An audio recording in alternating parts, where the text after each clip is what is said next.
आपण नागपूरमध्ये जाऊया। हेडगेवार स्मृती मंदिरातही विजयादशमीचा उत्सव सुरू आहे। इथे सध्या सरसंघचालक मोहन भागवत बोलतात। में संघर्ष हुआ स्वतंत्रता के लिए।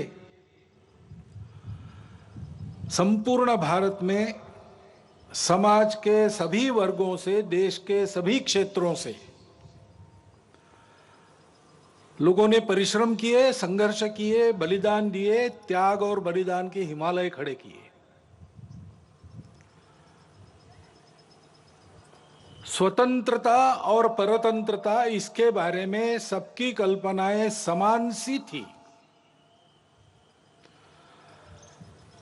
यानी 1857 के पहले 1830 के दशक में दक्षिण भारत में वीरपांड्य कट्टेबोमन के नेतृत्व में जो हुआ संघर्ष ब्रिटिशों के साथ,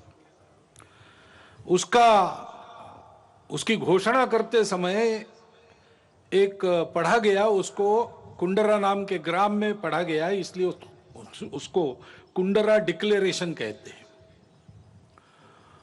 उसमें यह कहा गया कि ये जो विदेशी बाहर से आए हैं, इनका रंग सफेद है, इसलिए पूजा में कपूर और भोजन में नमक महंगा हो जाएगा अगर हमने इनको यहां राज्य करने दिया तो।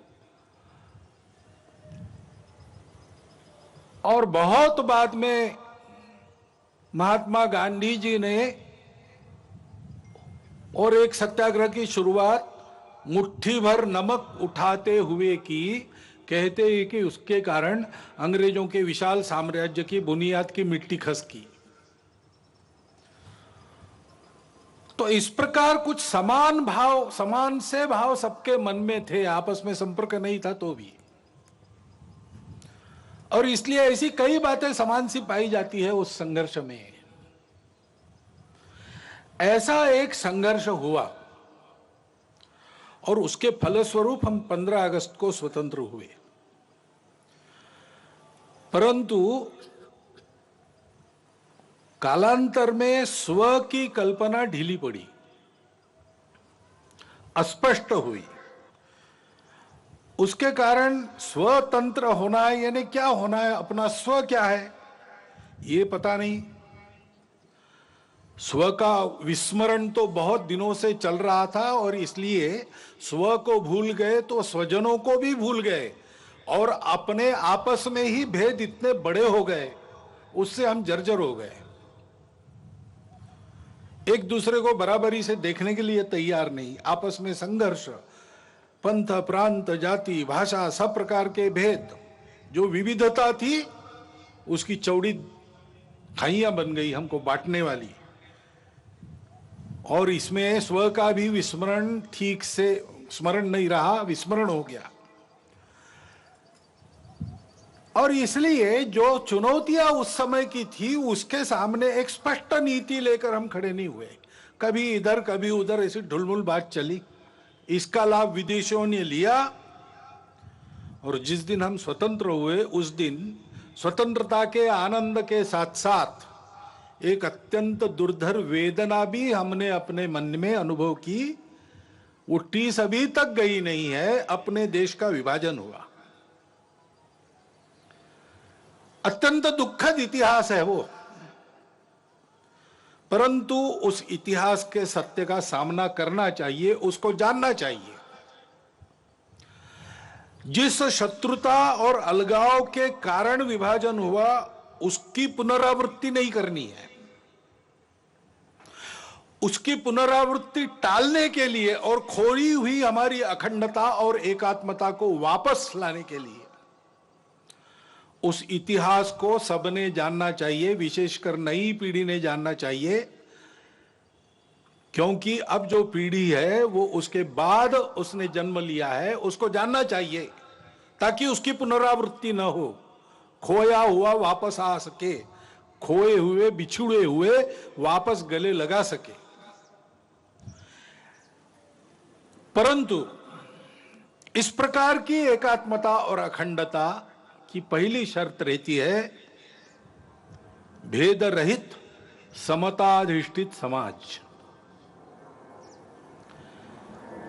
पहले हमने अपने स्व को भुला दिया, स्वजनों को भुला दिया, तो भेद जर्जर हो गए, इसलिए हजारों मील दूरी से मुट्ठी भर लोग आए, हमसे बर्बर लोग आए और हमको पादाक्रांत करते चले गए। ये बार बार हुआ, एक बार नहीं हुआ। हूण शक बर्बर यवन आपने सुना है, तब से लेकर तो ब्रिटिशों के अपने यहां पर राजा बनने तक यही इतिहास हुआ। और इसलिए मूल जो अपना स्व है उसके आधार पर अपने स्वजन, उनके प्रति आत्मीयतापूर्ण व्यवहार ये होना चाहिए। क्योंकि अपने देश में उस स्व के विस्मरण के कारण, अपनों के विस्मरण के कारण जातिगत विषमता की समस्या बहुत पुरानी है। बहुत लोगों ने उस विषमता को हटाने के लिए प्रयास किया। विषमता मूलक जो व्यवस्थाएं थी उनको निकाल दिया, समताधिष्ठित व्यवस्था लाने का प्रयास किया। लेकिन व्यवस्था तो व्यवस्था है, वो एक ढांचा है। आखिर चलाने वाला उसका उपयोग क्या करता है उस पर निर्भर है। चलाने वाले के मन में अगर समता है तो व्यवस्था समता की पोषक होती है। व्यवस्था तो बदलेगी ही, विषमता मूलक व्यवस्था टिक नहीं सकती, अप्राकृतिक है और इसलिए वो जाएगी ही। ठीक से जाए इसको देखना, इतना ही काम रहता है। लेकिन व्यवस्था बदलने के साथ साथ या उसके पहले मन बदलना चाहिए। भेद की भावना मन में रहती है, मन से वचन कर्म और वाणी में प्रकट होती है, और विचार में प्रकट होती है, व्यवस्था में प्रकट होती है। और इसलिए उस व्यवस्था के साथ साथ इस मन को बदलने का प्रयास होना चाहिए। संघ के स्वयंसेवक सब प्रकार के प्रयास करते हैं। बुद्धि से वाणी निकलती है, विचार से आदमी बोलता है, तो उस विचार में समाज के भेद बढ़ाने वाली भाषा नहीं चाहिए, समाज को जोड़ने वाली भाषा चाहिए। उतार चढ़ाव आते रहते, उल्टे सीधे प्रसंग होते रहते हैं। हर प्रसंग पर भागते समय, लोगों को राह दिखाते समय उनको आपस में जुड़ने की, प्रेम को बढ़ाने की भाषा होनी चाहिए। संवाद सकारात्मक हो। इसलिए सामाजिक समरसता मंच के माध्यम से, गतिविधि के माध्यम से संघ के स्वयंसेवक ये काम कर रहे। व्यवस्थागत व्यवहार भी बदले, इसलिए मंदिर पानी स्मशान सबका एक हो, यहां से प्रारंभ हो, इसका प्रयास भी अनेक वर्षों से स्वयंसेवक कर रहे, धीरे धीरे आगे बढ़ रहे। सब प्रांतों में प्रयास चल रहा है। परंतु मन से जाने के लिए तो मिलना पड़ेगा, बातचीत होनी पड़ेगी, अनौपचारिक बातचीत होनी पड़ेगी। और इसलिए पर्व त्योहारों में आपस का मेलजोल, मिलजुल कर जयंतियां, पुण्यतिथियां, विशेष उत्सव, इनको करना। जैसे समाज मिलता जुलता है, वैसे परिवार भी समाज के विभिन्न वर्गों के आपस में मित्रता करे। आना जाना, उठना बैठना, पर्व त्योहारों पर एक दूसरे के घर जाना, परिवार सहित घर पर बुलाना, इस प्रकार के अनौपचारिक पारिवारिक संबंध उत्पन्न हो। ये काम संघ की शाखाओं के माध्यम से और सामाजिक समरसता मंच नामक गतिविधि से संघ स्वयंसेवक कर रहे हैं। क्योंकि भेद रहित समताधिष्ठित समाज स्वातंत्र्य के टिकने की गारंटी है और राष्ट्र के एकात्मता का अधिष्ठान है।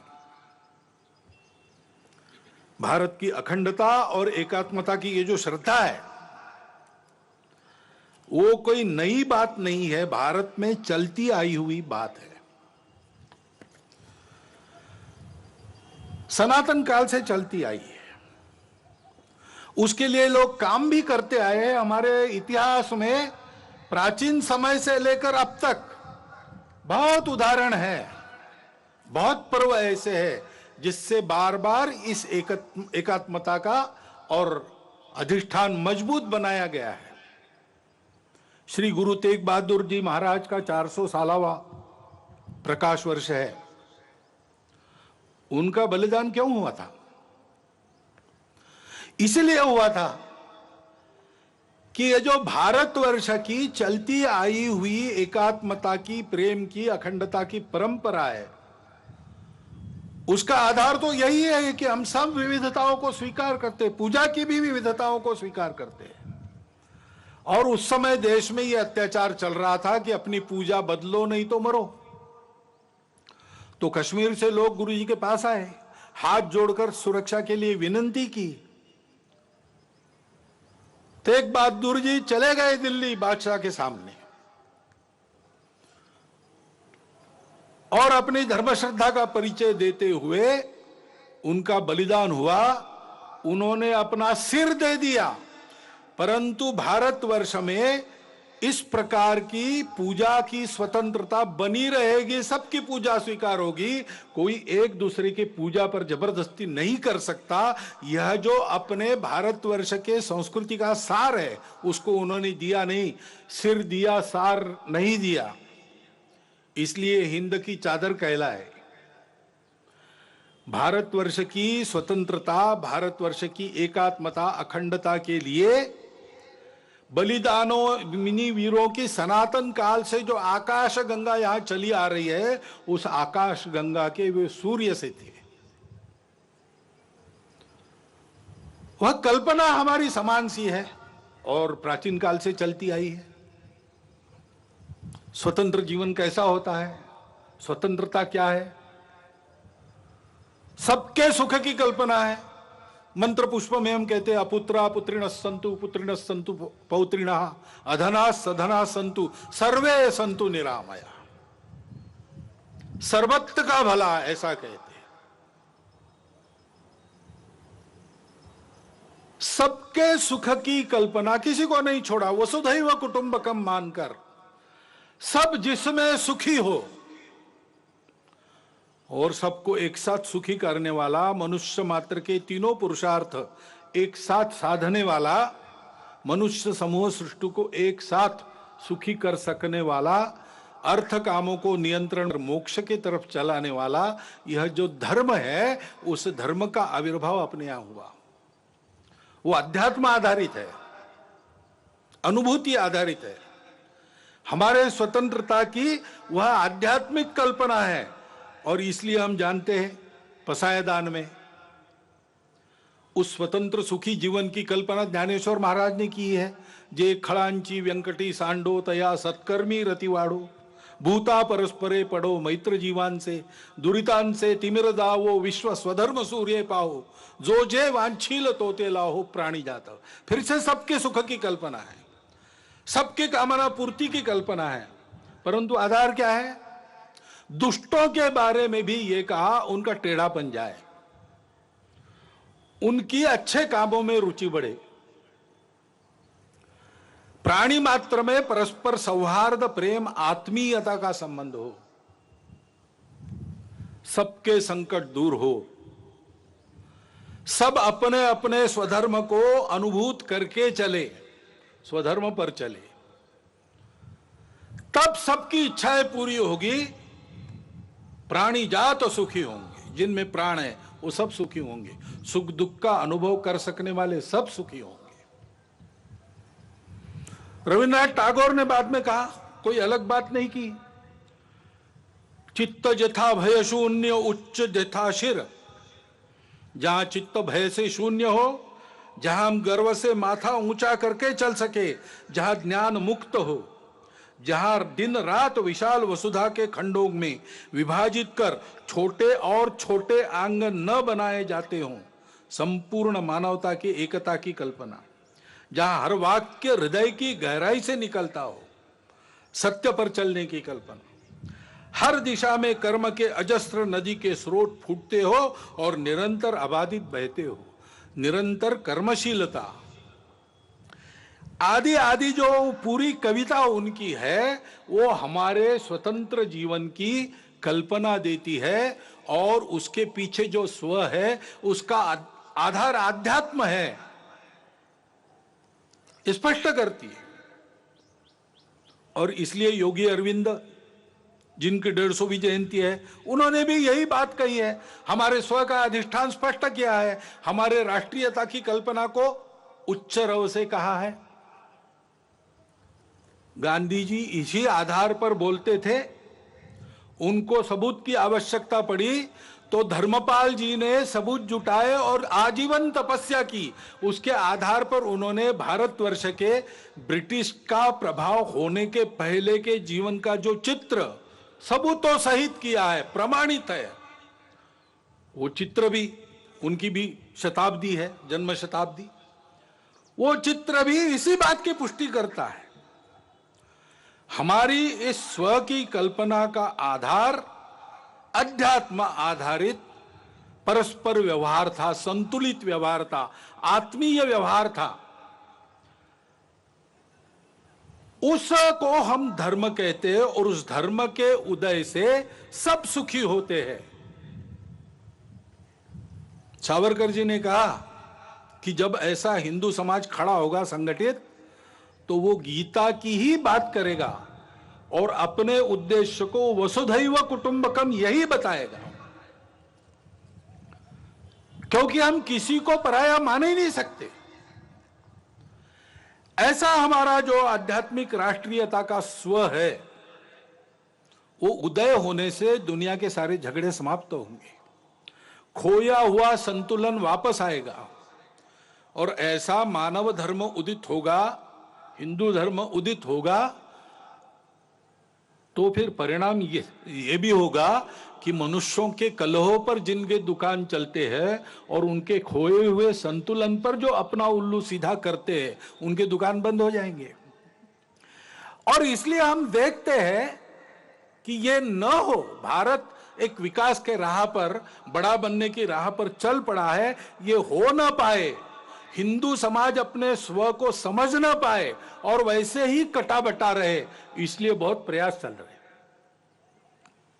जो जो भारत का है उसकी निंदा करना, जो जो भारत की है उसकी निंदा करना, भारत के जीवन की, भारत के धर्म की, भारत की परंपरा की, इतिहास की, वर्तमान की, व्यवस्थाओं की, सबकी निंदा करना, भारतीयों के हृदय में स्वयं के बारे में ही अश्रद्धा उत्पन्न करना,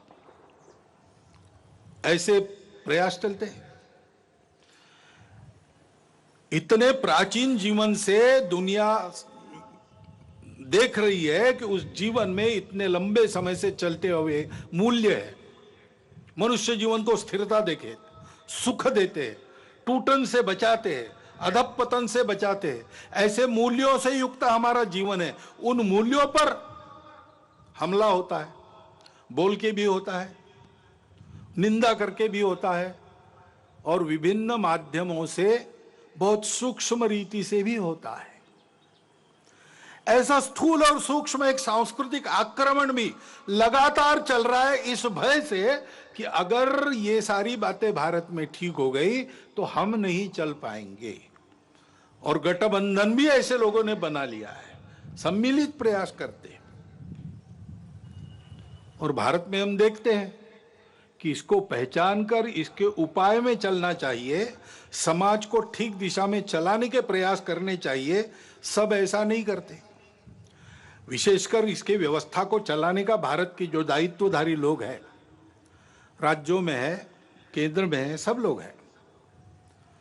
लेकिन कभी कभी ऐसा व्यवहार दिखता है,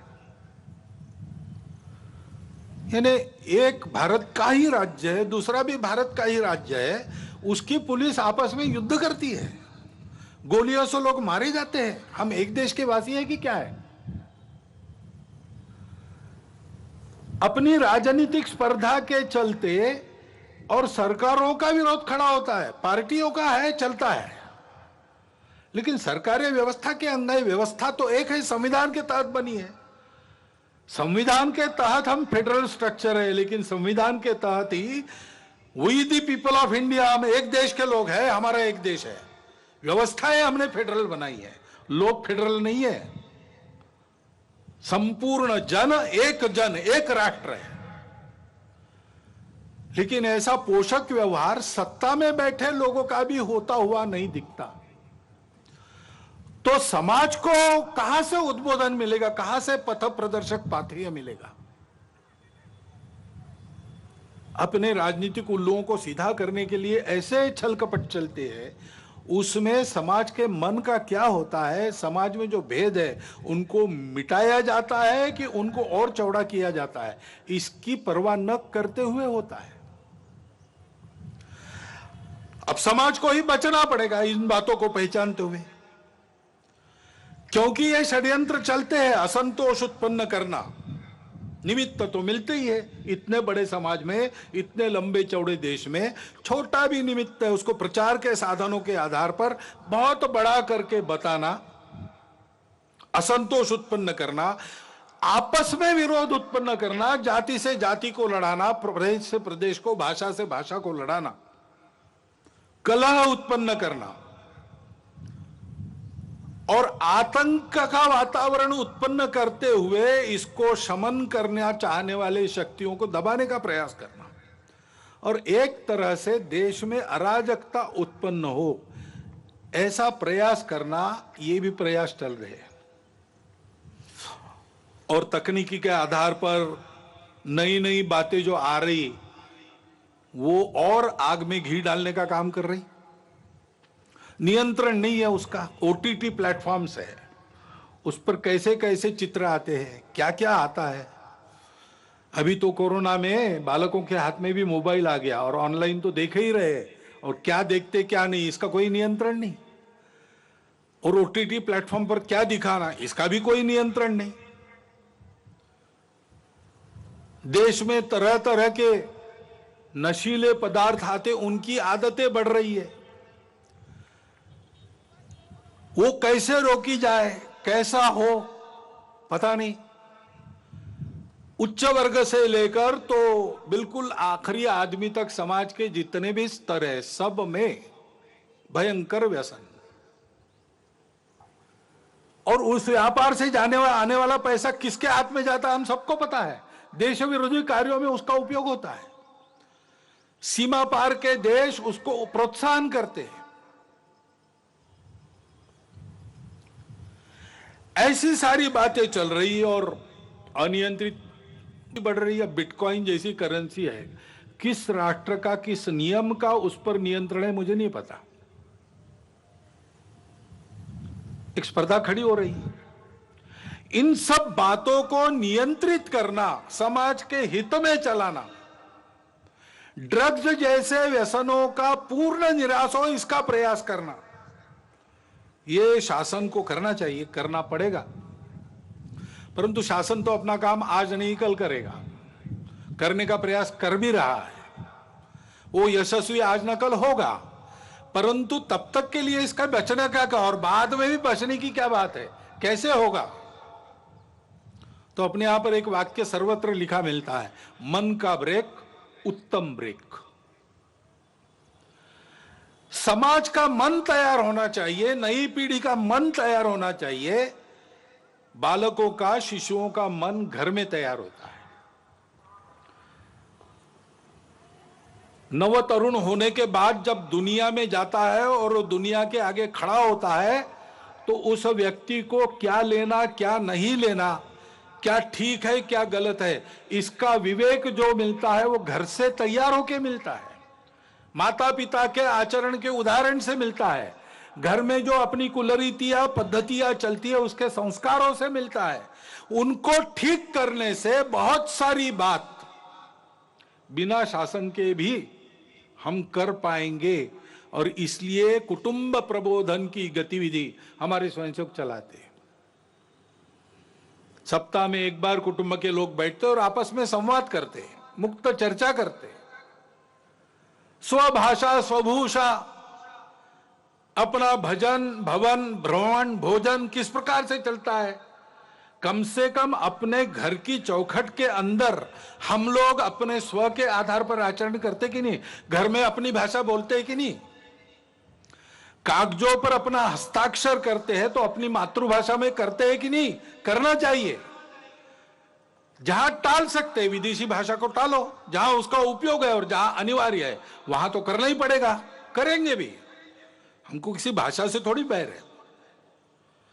परंतु स्वभाषा, स्वभूषा, अपना भजन, अपना भोजन, इसका एक महत्व है। स्व का ज्ञान परंपरागत रीति से पीढ़ी दर पीढ़ी बनता रहे, इसलिए उस आचरण के बारे में चर्चा।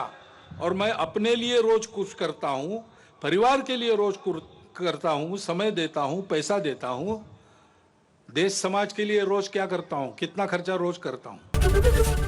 एबीपी माझा, उघडा डोळे बघा नीट।